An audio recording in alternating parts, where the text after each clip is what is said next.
যুবককে আল্লাহ শক্তি দিছেন, আল্লাহ তো শক্তি দিছেনই কাজ নেওয়ার জন্য, না তো শক্তি কেন দিলেন? আল্লাহ তাআলা যৌবন কালকে বলছেনই কুওয়াত, শক্তি। আল্লাহুল্লাযী খালাকাকুম মিন দুফিন, আল্লাহ বলছে তোমাদেরকে আমি সৃষ্টি করেছি দুফ, দুর্বল অবস্থায়, তার মানে শিশুকাল। সুম্মা জাআলা মিন বাদি দুফিন কুওয়াতান, অতঃপর সেই দুর্বলতার পরে আমি তোমাদেরকে দিলাম শক্তি, মানে যৌবন। সুম্মা জাআলা মিন বাদি কুওয়াতিন দুফান ওয়া শাইবা, পুনরায় আবার সেই শক্তির থেকে আবার ফিরিয়ে দিলাম দুর্বলতা এবং বার্ধক্য। তাহলে বোঝা গেল শিশুকালও দুর্বল, বৃদ্ধকালও দুর্বল, তাহলে শক্তি কখন? আল্লাহ কোরআনে বলছে। এই জন্য অনেক নওজোয়ান, আমি তোমাদের জন্য দিল থেকে দোয়া করি বন্ধু, রাত এই গভীরে আমরা প্রত্যেকেই এই 10 দিন ব্যাপী ঐতিহাসিক এই তাফসীরুল কোরআন মাহফিলে তোমরা নিজেকে পরিবর্তনের সিদ্ধান্ত নাও। ঠকবা না ইনশাআল্লাহ। আল্লাহকে সেজদা দিয়ে কেউ ঠকে না, প্রিয় নবী সাল্লাল্লাহু আলাইহি সাল্লামকে অনুসরণ করে কেউ ঠকে না। আল্লাহ তাকে দামি বানায় দুনিয়াতেও আখিরাতেও। আখিরাতেও কোনো পাপী, কোনো চরিত্রহীন, কোনো লম্পট, কোনো দুশ্চরিত্র বন্ধু সে মানুষের কাছে ঘৃণিত হয়, ঘৃণিত হয়। তোমরা যারা 5 ওয়াক্ত নামাজ পড়ো না, তোমরা লজ্জিত ঘৃণিতই হবা ভাইয়া। আল্লাহ তাআলা আমাদের সন্তানদেরকে বুঝার তৌফিক দান করেন। আমি শুধু আয়াত পড়ছি, অল্প একটু বলি, তাইলেই আমার কথা শেষ। এই কোরআনুল কারীমের এই সূরার তরজমাটুকু বলি। 30 নম্বর পারা একটা ছোট্ট সূরা আমি পড়ছিলাম, 94 নম্বর সূরা। এটা আমার বলার উদ্দেশ্য আছে, এই পড়ার উদ্দেশ্যটা হইল এটার মধ্যে আমাদের প্রিয় নবী সাল্লাল্লাহু আলাইহি সাল্লামকে সরাসরি আল্লাহ তাআলা সম্বোধন করে নবীজি সাল্লাল্লাহু আলাইহি সাল্লামকে কিছু কথা বলেছেন এবং নবীজির মর্যাদা, সান্ত্বনা, ইজ্জত, আজমত আল্লাহ তাআলা তুলে ধরেছেন। এখানের মূল বিষয়টা হইল প্রিয় নবী সাল্লাল্লাহু আলাইহি সাল্লাম 40 বছর বয়সে তিনি যখন ইসলাম প্রচারের দায়িত্ব পেলেন, আল্লাহ বললেন মানুষকে আল্লাহর দিকে ফিরাবার, তখন একটা মিনিট শুধু চিন্তা করেন যে নবীজি সাল্লাল্লাহু আলাইহি সাল্লাম একটা মিনিট ভাবেন, শুধু 40 বছর বয়সে আল্লাহ পাক যখন ওনাকে দায়িত্ব দিলেন তখন তিনি কোন সমাজে দাঁড়াইলেন। 1 নম্বর কথা হলো আল্লাহ তাআলা তাকে যেই জিম্মাদারি দিলেন এই দায়িত্ব পালনের জন্য এই মুহূর্তে তার সাথে একজন সহযোগিতাকারী কেউ নাই। প্রথম দিন কল্পনা করেন যে কেউ নাই, উনি একাই। আচ্ছা, 2 নাম্বার, সমাজের ডান দিক থেকে বাম দিকে, উত্তর দিক থেকে পূর্ব, দক্ষিণ দিকে, পূর্ব থেকে পশ্চিম দিকে, অর্থাৎ এই সমাজের নবীর সমাজটা একটা জায়গায় তাকাইলে কোথাও কোনো আলো নাই, কোথাও কি নাই, মানে এই আলো না। ইনসানিয়াত, মনুষ্যত্ব বলতে, মানবতা বলতে কিচ্ছু নেই। আল্লাহ চেনে না, আখিরাত চেনে না, ইবাদত বুঝে না, মৃত্যু কি জানে না, কবর কি বুঝে না, আখিরাত বলতে কিছুই জানে না। পৃথিবীর সমস্ত অপরাধ এক কথায় যা হইতে পারে তার সব কিছু তারা তখন করতেছে, ঠিক কিনা? চুরি, ডাকাতি, জিনা, ব্যভিচার, মদ, জুয়া, সুদ, ঘুষ, ধর্ষণ, নির্যাতন, লুণ্ঠন, ছিনতাই, রাহাজানি, মূর্তি পূজা, শিরিক, কুফর, সব কিছু 16 আনা। এখন এই অবস্থায় একটি গোটা পৃথিবীর মানুষকে সংশোধনের জন্য একজন রাসূলকে দায়িত্ব দেওয়া হইল। উনি যদি 1 মিনিট চিন্তা করে, হায় আল্লাহ, কোন দিক দিয়ে শুরু করবো,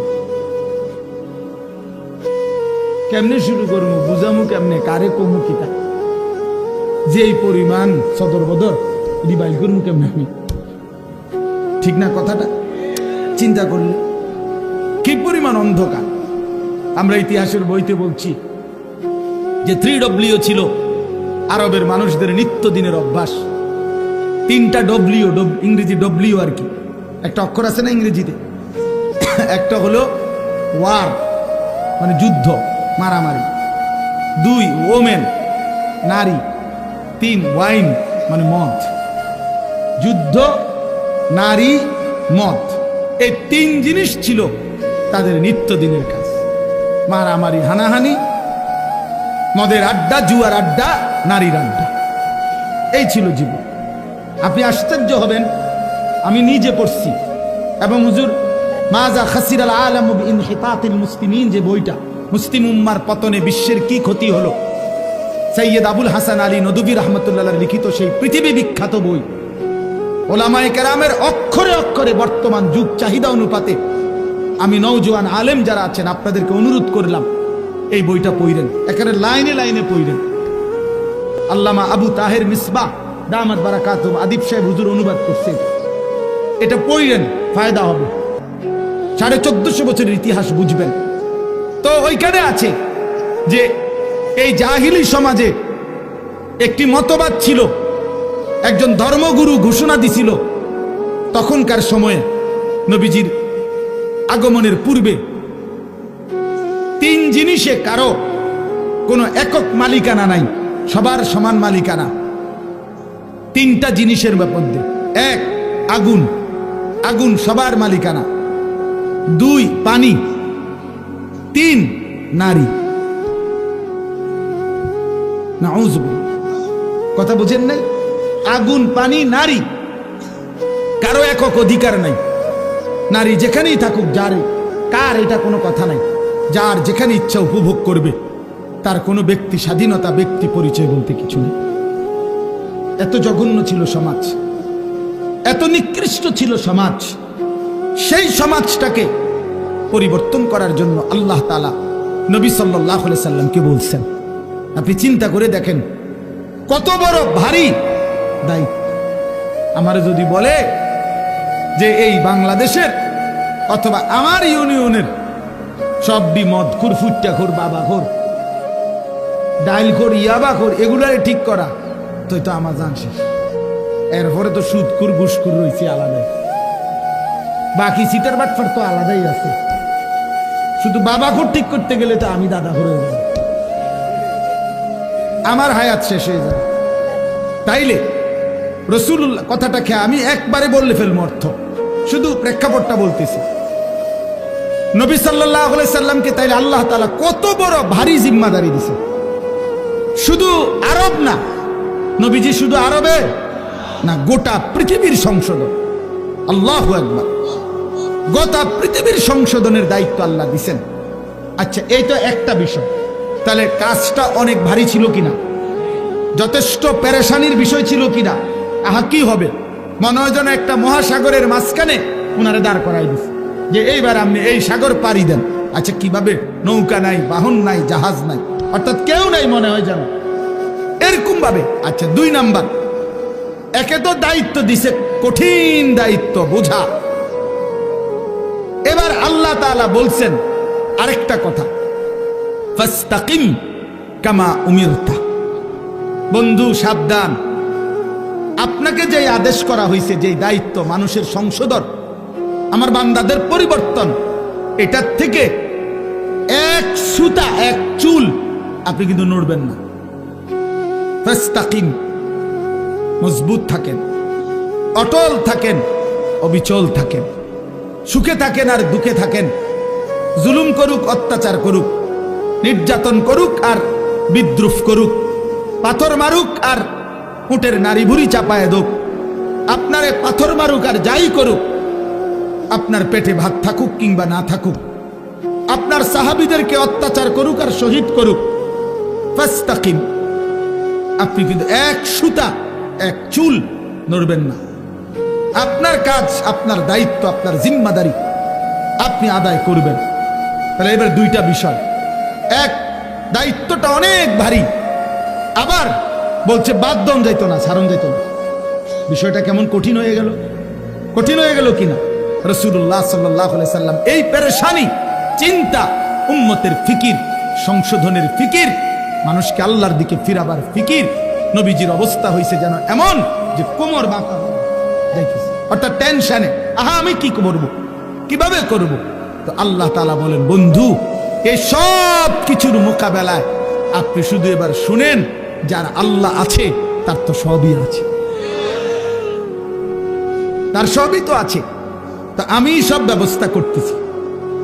আপনারা দায়িত্ব দিয়া আমি তো আজাইর না, আমি আপনার জন্য সিস্টেম করতেছি, সবটা আমি সিস্টেম করে দেব। আপনি শুধু মজবুত থাকেন, আপনি শুধু কাজে নামেন, বাকিটা আমি দেখব। তো রাসূলুল্লাহ সাল্লাল্লাহু আলাইহি সাল্লাম সিদ্ধান্ত নিলেন কাজে নামবেন, আল্লাহর দ্বীন প্রচার করবেন মজবুতির সাথে। তো আল্লাহ তাআলা বলেন, এবার আমার কুদরতি ব্যবস্থাপনা আপনার জন্য শুনেন। এক, আলাম নাশরাহ লাকা সাদরাক, আমি আল্লাহ প্রথম আপনার দিল, আপনার কলিজার ভিতরে ইলম, হিকমত, আখলাক, হিম্মত, ইস্তেকামত, শুজাআত, বীরত্ব, যা দরকার আল্লাহর দ্বীন পৃথিবীর শেষ প্রান্ত পর্যন্ত পৌঁছাবার জন্য, তার সবটা আমি আল্লাহই আপনার সিনাতে দিয়ে দিলাম। এবার নবী মক্কার কুরাইশদের সামনে, হাদিসে আছে, একদিন ঘোষণা দিছে যে মক্কাবাসী, আসমানের ওই সূর্য আমার যদি হাতে দাও, চাঁদটাও যদি আমার হাতে এনে দাও, আর আমারে যদি বলো কালেমার দাওয়াত ছেড়ে দিতে, আল্লাহর কসম মুহাম্মদ এক সেকেন্ড আল্লাহর দ্বীনের দাওয়াত ছাড়বে না।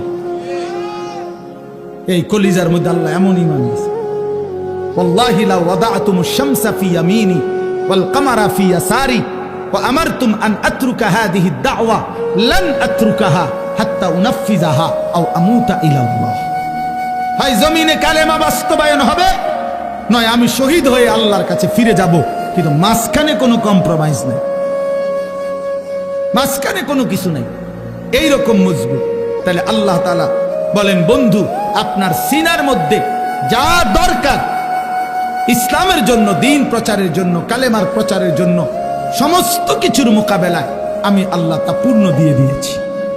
দুই, ওয়াদানা আনকা বিজরাক আল্লাযী আনকাযা যাহরাক, যেই টেনশন, যেই চিন্তা, যেই পেরেশানি, যেই অস্থিরতা আপনার বোঝার মতো আপনার কাঁধে চাপছিল, আমি আল্লাহ নিজে আপনার সেই বোঝা, যা আপনার পিঠ নুয়ে দিছিল, কোমর মনে হয় বাঁকা করে দিছিল টেনশনে, অস্থিরতায়, আমি নিজ হাতে তা দূর করে দিয়েছি, আমি নিজ হাতে দূর করে দিয়েছি। আপনি শুরু করছেন, আমি আল্লাহ একজন একজন করে আপনার পক্ষে ইমানদার আনতে থাকছি। প্রতিটা সাহাবী যারা আপনার হাতে কালেমা পড়ছে, এ তো আমি আসমানের ফয়সালা। উলাইকাল্লাযীনা ইমতাহানাল্লাহু কুলুবাহুম লিত্তাকওয়া, আমি পরীক্ষা করে করে সাহাবী পাঠাইছি, অতএব আপনার বোঝা আমি আল্লাহই হালকা করে দিয়েছি। এরপরে আল্লাহ বলেন, আরো অনেক ব্যাখ্যা আছে, আমি শুধু সংক্ষেপে বললাম।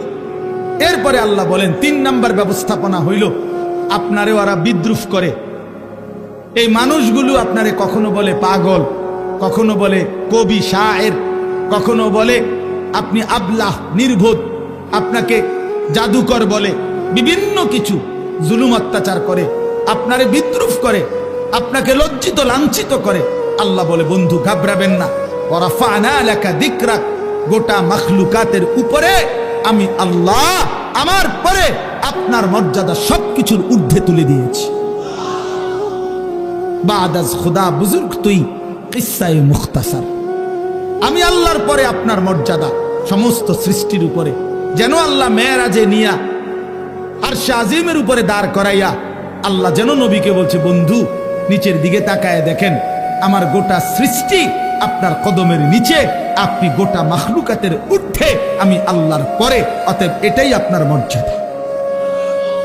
এরপরে আল্লাহ যেন বললেন, বন্ধু ওই আজানে দেখেন আপনার আমার নামের সাথে আপনার নামও বলতেছে, ওই একামতে শুনেন আমার নামের সাথে আপনার নামও বলতেছে, ওই নামাজে শুনেন, ওই দেখেন আমার বান্দা বসে বসে আত্তাহিয়াতু পড়ছে, একটু পরেই খেয়াল করবেন আল্লাহুম্মা সাল্লি আলা মুহাম্মদ, আপনার নামও নিতেছে। ও কবরের দিকে তাকায় দেখেন মুনকার নাকির প্রশ্ন করতেছে আমার বান্দাকে, আমার নামও নিছে, আপনার কথাও জিজ্ঞাসা। দেখেন দেখেন দেখেন আপনার কথাও জিজ্ঞাসা করছে। হাসরের ময়দানেও শুনবেন আপনার নাম, জান্নাতেও শুনবেন আপনার নাম। ইদা যুকিরতু যুকিরতা মাই, আমি আলোচিত হলে আপনিও আলোচিত হবেন। আমি আছি তো আপনি বন্ধু আছেন, আমার ইজ্জত সম্মান থাকবে তো আপনার সম্মানও থাকবে। মুহাম্মদ হামেদে হামদে খুদা বাস, খুদা মদহে আফরি মুস্তাফা বাস। আল্লাহর প্রশংসায় মুহাম্মদই যথেষ্ট, মুহাম্মদ সাল্লাল্লাহু আলাইহি সাল্লামের প্রশংসায় আল্লাহই যথেষ্ট। এরপরে আল্লাহ বলেন ফা ইন্না মাআল উসরি ইউসরা, ইন্না মাআল উসরি ইউসরা। আল্লাহ বলে বন্ধু ঘাবড়াবেন না, আমি জানি দ্বীনের এই কাজ করতে গিয়ে, আল্লাহর দিকে মানুষকে ডাকতে গিয়ে, আমার কালেমার দাওয়াত দিতে গিয়ে প্রতি মুহূর্তে আপনি কষ্ট পাবেন, যন্ত্রণা। কষ্টের পরে আমি আল্লাহ আপনার জন্য ইউসর, শান্তি রাখছি, স্বস্তি রাখছি, নিরাপত্তা রাখছি। ঘাবড়াবেন না। দেখবেন বন্ধু 10 বছরে 20 বছরে মুসলমান হইছে যে কয়জন, দেখবেন মক্কা বিজয়ের দিন দেখবেন একদিনে মুসলমান হয়ে গেছে 20 বছরের চাইতে বেশি। তার মানে আপনি অল্প সময় মেহনত চালায়া যান, একটা সময় দেখবেন আপনার দলে দলে কাতারে কাতারে লোকেরা আল্লাহর দ্বীনের দিকে, ঈমানের দিকে, ইসলামের দিকে আসতেছে। সর্বশেষ কথা হলো আল্লাহ তাআলা বলেন ফাইদা ফারাগতা ফানসাব ওয়া ইলা রাব্বিকা ফারগাব। আমি আগেই বলছি, অনেক ব্যাখ্যা আছে, কিন্তু মূল বক্তব্য হলো এইটা। এই কথার দ্বারা শেষ। আল্লাহ বলছে বন্ধু, আল্লাহ আদর করতে বলছে, যেটা আমার হুজুরও বলতে চাইছিলেন।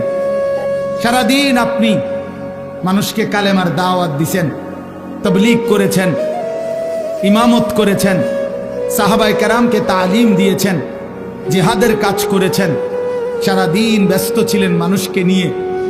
আপনার পক্ষেও কেউ ছিল, আপনার বিরুদ্ধেও বহুজনের ষড়যন্ত্র ছিল। সারাদিনের এই পেরেশানি, অস্থিরতা শেষ করে আপনি যখন রাত্রিবেলা অবসর হবেন, তো রাত গভীরে আমার কাছে আইসেন, আমার কাছে আইসেন বন্ধু। একাকী তাহাজ্জুদের সেজদায়, তাহাজ্জুদের মুসল্লায় আইসেন। আমি আপনার আদর করে হাত বুলায়া সারাদিনের ক্লান্তি মুছে দেব। ইদা ফারাগতা ফানসাব ওয়া ইলা রাব্বিকা ফারগাব। রাত গভীরে আইসেন আমার কাছে, আমি আদর করে দেব, আমি ধুয়ে মুছে আপনার ক্লান্তি দূর করে দেব, আমি আপনারে সোহাগ করব। আমি বন্ধু আপনার ইজ্জত, মর্যাদা, সম্মান, সান্ত্বনা আপনাকে দিতেই থাকবো। ওয়ালাকাদ না'লামু আন্নাকা ইয়াযীকু সাদরুকা বিমা ইয়াকুলুন ফাসাব্বিহ বিহামদি রাব্বিকা ওয়া কুম মিনাস সাজিদিন। আল্লাহ বলে বন্ধু জানি আমি লোকেদের মন্দ কথা শুনে আপনার মনটার মধ্যে কষ্ট লাগে, তবে যখনই আপনার মনে কষ্ট লাগে আপনি আমার তাসবিহ পড়েন, আমারে সেজদা দিয়েন, আমি আল্লাহ আপনার দিল শান্ত করে দেব।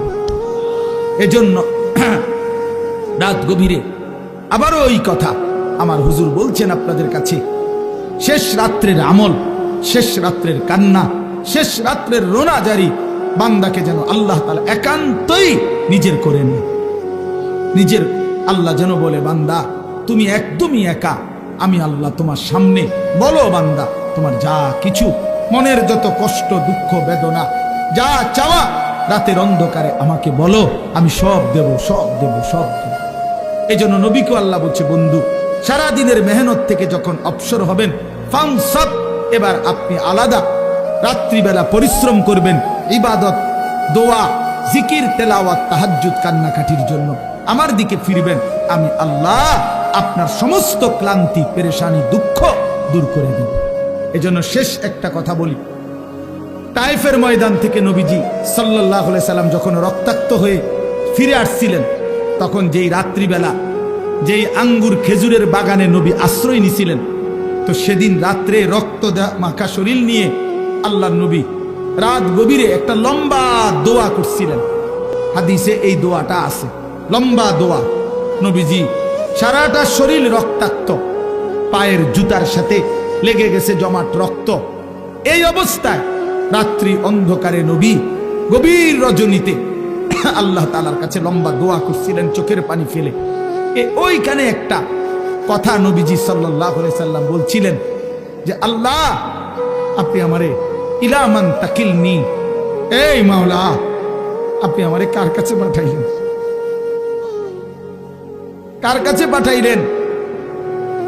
ইলা বাঈদিন ইয়াতাজাহামুনি, আপনি বুঝি আমারে এমন দূরের অপরিচিত মানুষের কাছে পাঠাইলেন যারা আমারে, আমি তাদেরকে আপনার দিকে ডাকলাম, তারা আমারে এভাবে পাথর মারলো। কোন নবীকে বুঝি মানুষ এভাবে মারে?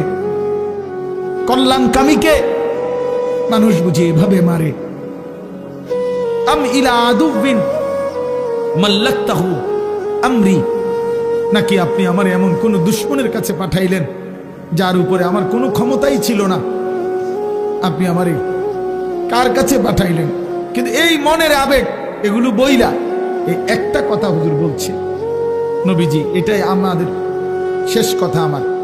নবীজি তখন বলছি, আল্লাহ যা বলছি তা তো মনের কষ্টে বলছি, কিন্তু শেষ কথা হলো মাওলা ইন লাম তাকুন আলাইয়া গাদাবুন ফালা উবালি, শুধু রাত গভীরে বলেন আপনি যদি আমার উপরে নারাজ না হন, আপনি যদি আমার উপরে রাগ না করেন, আপনি যদি খুশি থাকেন, ফালা উবালি, আমি কোনো পরোয়া করি না, আমি কোনো পরোয়া করি না।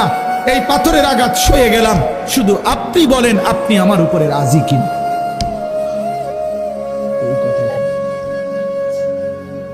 মাওলা যদি বলেন আপনি খুশি, আমার সারা দেহ রক্ত ঝরুক, কোনো অসুবিধা নেই। এজন্য সাদ তুমি ভালো করো নাই, তুমি তোমার গুন্ডা সন্ত্রাসী দিয়ে ইমানদারের রক্ত ঝরিয়েছ, কিন্তু তুমি জানো না রক্ত ঝরানো শহীদের খুন ঝরা এ তো রাসূলুল্লাহ সাল্লাল্লাহু আলাইহি সাল্লামের দেহ মুবারক থেকে ঝরেছে। যদি মুমিনের উপরে আল্লাহ রাজি হয়, উলামায়ে কেরাম আজকে নতুন করে একদিন দুই দিন না, রাসূলুল্লাহ সাল্লাল্লাহু আলাইহি সাল্লাম যে ওয়ারাসাত উত্তরাধিকার উম্মতের উলামায়ে কেরামকে দিয়ে গেছে, 1450 বছরের উম্মতের উলামায়ে কেরাম আপনাদের পাহারাদার। আপনারা শুনতে চাইলেও আমরা বলবো, আপনারা শুনতে না চাইলেও আমরা বলবো, যেখানেই অন্যায়, যেখানেই কুফর, যেখানেই শিরিক, যেখানেই বিদআত, যেখানেই গোমরাহি, সেখানেই উলামায়ে কেরামের প্রতিবাদ। এটা চলতেই থাকবে, এটা চলতেই থাকবে, এটা চলতেই থাকবে, এটা চলতেই থাকবে। এই জন্য যুগ যুগ ধরে উলামায়ে কেরাম আপনাদের ঈমান আমলের পাহারাদারি করে, পাহারাদারি করে। ইমাম মুহাম্মদ রাহমাতুল্লাহ আলাইহি সারা রাত ঘুমাইতেন না, আমরা কিতাবে নিজে পড়ছি। ইমাম আবু হানিফার ছাত্র ইমাম মুহাম্মদ সারা রাত ঘুমাইতেন না, মাসআলা লিখতেন, ফতোয়া লিখতেন। তো উনারে জিগাইতো, হযরত আপনি ঘুমান না কেন? উনি বলতো, জানো এই দেশবাসী আমার মতো এক মুহাম্মদ ছোট্ট, তার উপরে ভরসা করে তারা ঘুমায়, তারা ভাবে মুহাম্মদ জেগে আছে, সে আমাদের জন্য শরীয়তের মাসআলা গবেষণা করতেছে, আমাদের যা জরুরত আমরা তা তার কাছে জিজ্ঞাসা করে নেব, এই আশায় সাধারণ জনগণ আরামসে ঘুমায়। যে মানুষ আমাদের উপরে ভরসা করে ঘুমায়, আমি কেমনে ঘুমাই তাদের এত বড় দায়িত্ব নেই। কাইফা আনামু ওয়ান নাসু ইয়ানামুনা তাওয়াক্কুলান আলাইনা, এই আরবি আমার, আমি কিভাবে ঘুমাবো অথচ মানুষ তো আমার উপরে আস্থা রেখে যে মুহাম্মদ জেগে আছে, সে লিখতেছে, সে মাসআলা লিখতেছে। আল্লাহ তাআলা আপনাদের সবাইকে কবুল করে নেন। আজকের এই তাফসীর মাহফিলে আল্লাহ তাআলা আপনাদেরকে ভরপুর বরকত দান করেন। কোরআনের সাথে থাকবেন তো ইনশাআল্লাহ, আল্লাহর দ্বীনের উপরে থাকবেন তো ইনশাআল্লাহ, উলামায়ে কেরামের সাথে থাকবেন তো ইনশাআল্লাহ। হ্যাঁ, আল্লাহ তাআলা আপনাদেরকে কবুল করেন, তৌফিক দান করেন। 10 দিন ব্যাপী তাফসীরুল কোরআন মাহফিলের সমস্ত আলোচনা আল্লাহর কোরআনের নূর আমাদের দিলের মধ্যে আল্লাহ জ্বালায়া দেন, আমিন। সুবহানাল্লাহি ওয়া বিহামদিহি। বার আল্লাহর জন্যই জমা হওয়ার তৌফিক দান করেছেন, এজন্য আমরা সকলেই বলি আলহামদুলিল্লাহ। মুআজ্জাজ মুহতারাম হাজিরিন, এতক্ষণ পর্যন্ত যিনি নসিহত পেশ করেছেন তিনি আমার সরাসরি উস্তাদ। আপনারা শুনছেন হুজুরের কাছে। ছোটবেলায় দারুল আরকাম মাদ্রাসা যখন প্রথম যে বছর শুরু হয়েছে, আমি সেই বছরেরই ছাত্র, একদম প্রথম বেস। আমাদেরকে দিয়েই হুজুর মাদ্রাসা, মেড্ডা পীর বাড়ি হুজুরের পুরান বাড়ি ছিল, ওই বাড়ির পাশে একটা মসজিদ ছিল। মসজিদে আমাদেরও ওস্তাদ মাওলানা ওসমান গনি সাহেব ওনার বাড়ি হলো বেড়তলা, আমরা বেড়তলার হুজুর বলতাম। উনি ছিলেন ওই মসজিদের ইমাম। ওই মসজিদের ইমাম সাহেবের একটা ছোট কামরা হুজরা ছিল, মক্তবের মতো। ওই ঘরেই প্রথম এই দারুল আরকাম মাদ্রাসার পড়ালেখার কার্যক্রম শুরু হয়েছে। আমি ওই কামরার ছাত্র, আলহামদুলিল্লাহ। এরপরে আমরা 1 বছর পরে ঘাটুরা 1 নম্বর গ্যাস ফিল্ডের পাশে, একদম গ্যাস ফিল্ডের সাথেই লাগা একটা বাড়ি হুজুর ভাড়া করছিলেন। ওই ভাড়া বাড়িতে ছিলাম 1-1.5 বছর। এরপরে আমরা সেখান থেকে এখন যে পুলিশ লাইনের সামনে যে দারুল আরকাম মাদ্রাসা, ওইখানে আমরা আসছিলাম নিজস্ব জায়গায়। সেখানে প্রথম টিনের ঘর, এর মাধ্যমে আমরা পড়ালেখা শুরু করছিলাম। আর এখন যেই পুরান মসজিদ দারুল আরকাম, ওই মসজিদের অনেক কাজ আমরা করছিলাম নিজেরা। ছাদ ডালাইয়ের এক অংশ আমরা কাজ করছিলাম ছাত্ররা। অনেক স্মৃতি আছে জীবনের, আলহামদুলিল্লাহ। প্রিয় উস্তাদ সেই ছোটবেলায় অনেক আদর করতেন, অনেক দোয়া করতেন। কাতার থেকে বড় বড় শায়েখ আসতো তখন দারুল আরকামে। আমরা ছোটবেলায় আরবিতে বক্তব্য দিতাম, কলম হাদিয়া দিত আমাদেরকে শায়েখরা, খুব খুশি লাগত। তো আলহামদুলিল্লাহ সারাটা জীবন হুজুরকে সেই ছোটবেলা থেকেই দেখছি। মানুষের ফিকিরে, দেশ জাতির কল্যাণে, অন্যায়ের বিরুদ্ধে, বাতিলের বিরুদ্ধে। এই বয়সেও এই অসুস্থ দুর্বল, আপনারা জানেন হুজুর অ্যাক্সিডেন্ট করছে, চলতে ফিরতে অনেক কষ্ট হয়। এরপরেও প্রতিনিয়ত ফজরের পর থেকে শুরু করে রাত পর্যন্ত এই ব্যস্ততা। কয়দিন আগে আমার মাদ্রাসার মাহফিলে 14 তারিখ গেছিলেন, সেখানেও আবার বলতেছে ফজরের পরে হেফাজতের বৈঠক। তো আলহামদুলিল্লাহ এই এখনো বৈশা বলতেছেন যে আমার অনেক মানুষের, অনেক ওলামায়ে কেরামের কারো মামলা, কারো বিভিন্ন বিষয়াদি, এসব পেরেশানিতে মাওলানা আমি আরো দুর্বল হয়ে গেছি। অসংখ্য অগণিত সারা বাংলাদেশের আলেম ওলামা, ইসলাম প্রিয় জনতা, ইসলামী অসংখ্য ইস্যু, বিভিন্ন বিষয়ে সব কিছু উনি যেহেতু হেফাজতে ইসলাম বাংলাদেশের মহাসচিব, তার কাঁধে এই পরিমাণ পেরেশানি নিয়ে আল্লাহ তাআলা হুজুরকে এখনো এতটুকু রাখছেন, এটা আমাদের জন্য অনেক বড় ইহসান। আল্লাহ তাআলা হযরতকে আফিয়তের সাথে হায়াতে তয়্যিবা দান করেন। এমন একটা বটবৃক্ষ, এমন একটা ছায়া আমাদের দরকার। আল্লাহ তাআলা যেন দীর্ঘ হায়াত দান করেন। সম্মানিত হাজিরিন, হুজুর বয়ান করার পরে আসলে কোনো যুক্তিতেই বয়ান করা সমীচীন তো না।